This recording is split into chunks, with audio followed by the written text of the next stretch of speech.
Hi book lovers කොහොමද ඔයාලට ඔන්න අද වීඩියෝ එකකින් මම කතා කරන්න යන්නේ කට්ටිය මගෙන් ඉල්ලලා තිබ්බ පොතක් ගැන. ඒක තමයි අම්මාවක හස. මේ පොත ගැන රිවිව් එකක් මම දෙන්නේ නැහැ. පොත ගැන හොයන අයට මේ පොතේ මොකද්ද තියෙන්නේ, මේ පොත ඇතුලේ තියෙන කතාව මොකද්ද කියලා පුංචි අයිඩියා එකක් විතරක් දෙන්න මම මේ වීඩියෝ එක කරන්න තීරණය කරා. මම මුලින්ම කියන මම මේකට වීඩියෝ එක නොකරන්න හේතුව මේකේ තියෙන්නේ සමරිසි තරුණයෝ දෙන්නෙක්ගේ ආදර කතාවක් ගැන.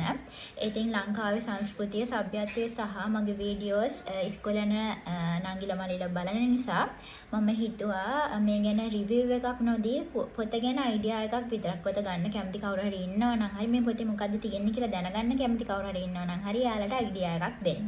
අමාවක හස නැත්තම් අරලිය මලේ ආදර කතාව ගැන කිව්වදින් ඉතින් මම කියවන මේ පොතේ තියෙන සමරිසි තරුණයෝ දෙන්නගේ ආදර කතාවක්. සමරිසි කියන සංකල්පය බැහැර කරලා මේ පොතේ කියවුවොත් මේකේ තියෙනවා තමන්ගේ ආදරය වෙනුවෙන් සංසාරය පුරා දීපු පොරොන්දු රකින්න ඊළඟ ආත්මෙත් තමන්ගේ ආදරයම හොයාගෙන ආපු කියන්නේ තමන්ගේ ආදරය වෙනුවෙන් මාරම විදිහට බලාගෙන ඉන්නවා, මාර ඉවසීමකින් ඉන්නවා.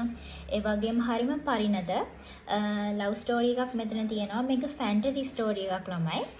ඉතින් මේක අර සමරිසි කියන සංකල්පය බැහැර කරලා ඔයාලා මේ පොත කියනවා නම් හොඳයි කියලා මම හිතනවා. මේකේ ඒ ස්ටෝරි එකේ වෙනස්ම ඒ කියන්නේ සමරිසි කියන සංකල්පය බැහැර කරලා කියවුවදින් හරි ලස්සන ලව් ස්ටෝරි එකක් මේක ඇතුලේ තියෙනවා. ඊට වැඩිය මේකේ ඉන්නවා හරිම ආදරණීය චරිතයක්. එයා හැබැයි ඇතෙක්. එයා නමින් සඳස්මිත.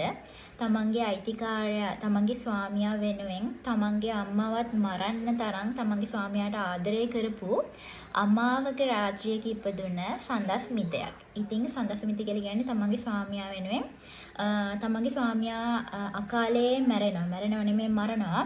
ඉතින් තමන්ගේ ස්වාමියා වෙනුවෙන් පිස්සු හැදුනේ නැති ඒ තමන්ගේ අම්මවත් මරණ ඒ කට්ටිය තමන්ගේ ස්වාමියා මරපු කට්ටියගෙන් පලි ගන්න. ඒ වගේම තමන්ගේ ස්වාමියා මැරිලා ආයි මනුෂ්‍යාත්ම භවයක ඉපදුනහම තමන්ගේ ස්වාමියාම හොයාගෙන එන තමන්ගේ ස්වාමියාට පේන්න එන සමහරලාට එයා ළඟට ඇවිල්ලා පරිස්සම් කරන්න හදන, හුරතල් වෙන්න හදන හරිම ආදරණීය චරිතයක් තමයි සඳස්මිත කියලා කියන්නේ. එක වෙලාවකට මට හිතෙනවා ඇතෙක්ට පුළුවන්ද තමන්ගේ ස්වාමියාට මෙච්චර ආදරය කරන්න කියලා.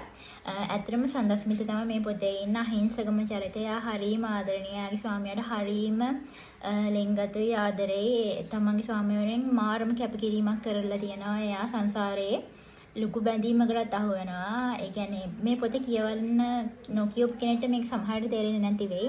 රිවිව් එකක් දෙන්න බැරි නිසා කෙටියෙන් කිව්වොතින් තමන්ගේ ස්වාමියා වෙනුවෙන් පලි ගන්න, තමන්ගේ ස්වාමියා වෙනුවෙන් සංසාරේ පුරා බලාගෙන ඉන්න ඇතෙක් තමයි සඳස්මිත කියලා කියන්නේ.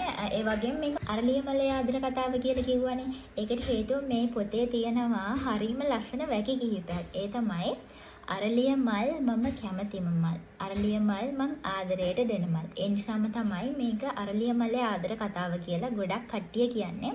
අරලිය මල් දිහා වෙනම කෝණයකින් බලන්න මේ පොත කියලා දුන්නා. ඒ වගේම සමරිසි කියන සංකල්පය බැහැර කරලා මේ පොත කියවුවතින් මං හිතනවා ඔයාලට මං කියන්නේ මොකක්ද කියන එක තේරෙවි කියලා. පොත කියවුවතින් සමරිසි කියන සංකල්පය බැහැර කරලා මේ පොත ගන්න කැමති කවුරු හරි ඉන්නවා නම් අරගෙන කියවන්න. මේ පොත කියවලා මට නම් ඇත්තටම හිතුණා අනේ ඇතෙක්ට පුළුවන් ද තමන්ගේ ස්වාමියාට මෙච්චර ආදරය ගන්න, මෙච්චර කැපකිරීමක් කරන්න, සංසාරේ පුරාම තමන්ගේ ස්වාමියා වෙනුවෙන්ම බැඳලා ඉන්න ඇතෙක්ට පුළුවන් ද කියලා හිතුණා. මේ ෆැන්ටසියේ ඇත්තටම ඉන්න හිංසකයා සඳස්මිත. මේ ෆැන්ටසියේ දරා ගැනීමෙන් පරිණතව බලාගෙන හිටපු ආදරවන්තයා අජන. දීපු පොරොන්දු රැකපු පවිත්‍රත් අජනත් පවිත්‍රත් සඳස්මිතත් සංසාරේ ආයි කොහෙදීම හරි තැනක ආයි හමු වෙයි කියන හින්ට් එකත් එක්කම තමයි පොත ඉවර වෙන්නේ. ඉතින් මම හිතනවා රිවිව් එකකට වැඩිය මේ දීපු අදහසෙන් ඔයාලට මොනවා හරි පොත ගැන අදහසක් ගන්න පුළුවන් වුණා කියලා. ඉතින් ආයෙත් කියනවා මේ පොත කියවනවා නම් සමරිසි කියන සංකල්පය ඔළුවෙන් අයින් කරලා මේ පොත කියවන්න. එතකොට මේ පොතේ ඇතුලේ තියෙන කතාව ඔයාලට තේරෙනවා.